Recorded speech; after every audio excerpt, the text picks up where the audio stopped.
In the name of the Father, the Son, and the Holy Spirit. Glory to Jesus Christ. Sounds like a silly question. But what is your name? Do you know your name? You don't have to answer me right away. But do we really know what our name is?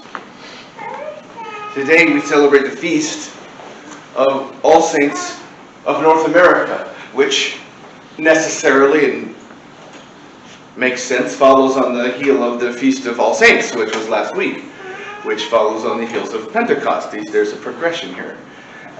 It all makes a lot of sense. But this is the Feast of the Saints of North America. This is a day where we celebrate folks like a man named George. George was an alcoholic bum. I don't think he's still alive. It's probably not likely. I knew George 20 years ago. George had nothing. Somehow George had enough to buy alcohol, but he had nothing else. He's the kindest person I think I've ever met. Sweet. Just as sweet as you could ever ask for. He slept in my yard. Him and a couple of his friends. This is before I had children, I think before I was married. But he slept in my little back garden. It was a safe place to be in the city. We were friends. He knew it was safe to be there. I didn't mind. Every once in a while I'll do him a fry up in the morning for breakfast or whatever. But it was around Christmas time. I specifically remember this was December. And George Brick walks up to me and he gives me a package. It was a present. And inside the package were some filthy, smelly Christmas ornaments that he had dug out of somebody's bin in the alley. And he walked up almost embarrassed. He says, "This is all I have. And it's the best Christmas present I've ever received." I still hang those filthy, nasty things on the Christmas tree every year. Some of them have broken. Some of them were quite beautiful when they were new, but they were more beautiful after George gave them.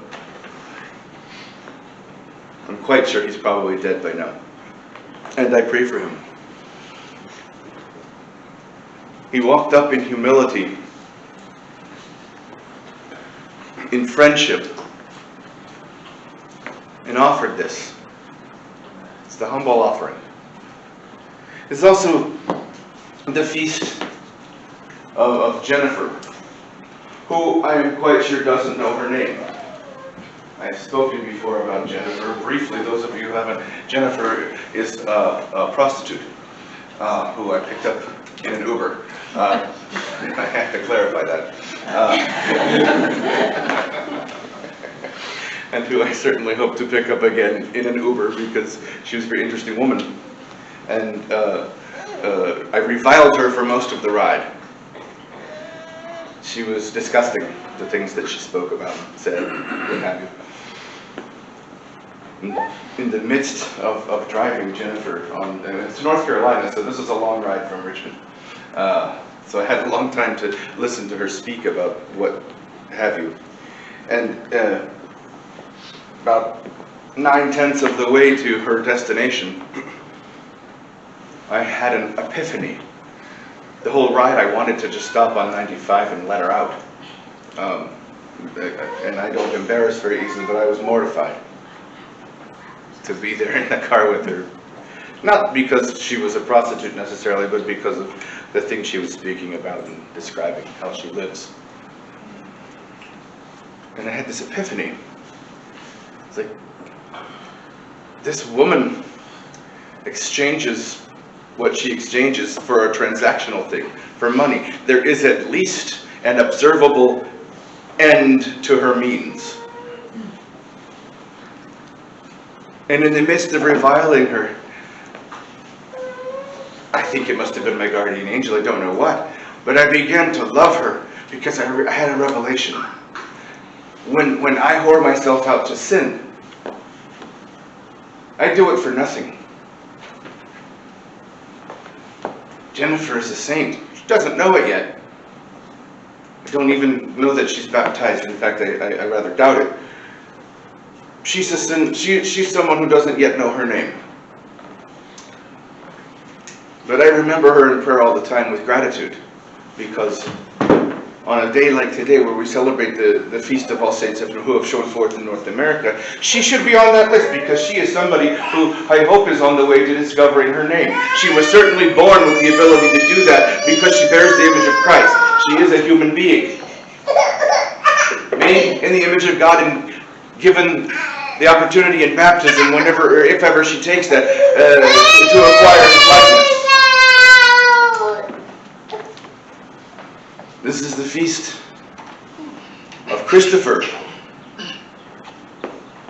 who has struggled on the internet with unclean images, who has given into it each and every day for the last 3.5 years. And 3 days ago, for the first time, prayed to be delivered. Just that one day. And he didn't do it. He didn't go on. He was able to reject the temptation to lust. He remembered his name. He is baptized. He knew his name and he remembered it. And he laid hold of his name.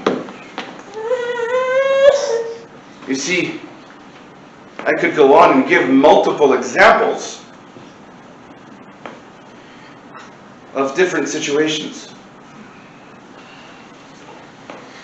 that seem to be indicative and representative of folks that we might bump into every day. Don't know how many Jennifers we all bump into, but maybe. Who, in many ways, can be very similar to us. You have a name. You have a name because your name is Christ. You have been created to bear his image and to acquire his likeness, that you may be known by the name of Christ, that you may be an icon represented in flesh of the very image of Jesus Christ. Some of us are dirtier images than others. Some of us have a little bit of work to do around the edges with those images. But each of us has the name. And if we remember what our name is, if we remember that our name is Jesus Christ, we begin to shine forth with this image. It is when we forget our name that the image begins to become tarnished. And we begin to forget why we're here and what is asked of us.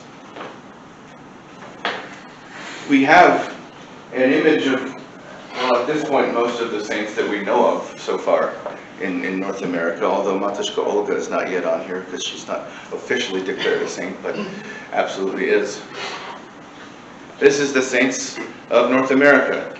I received this as a gift from Tatiana, Rich and Lana's, Subdeacon Blaze's daughter, after her wedding.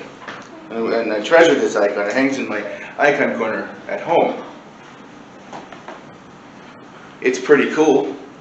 We have saints, some of whom are remembered in the flesh by people who still live because they lived that recently. So that's kind of cool. I'm from America. I'm from the United States. And we have a whole passel of folks that we can call our own saints. And many of them have remarkable stories. Some of them we know more about than others. Some of them we know very little about. But they have been recognized as saints. They have been recognized as people who went about our nation, our country, our land, discovering their name, understanding what their name was. These are people who finally realized that their name was Christ and lived a life that reflected that image. And they are not any different than you or I. They sinned. They were broken people with bad habits, who made poor choices, sometimes dreadful choices at one or another time in their life. But these are people who we have recognized, have taken on the image, who have insisted on living their life in a manner that would acquire His likeness.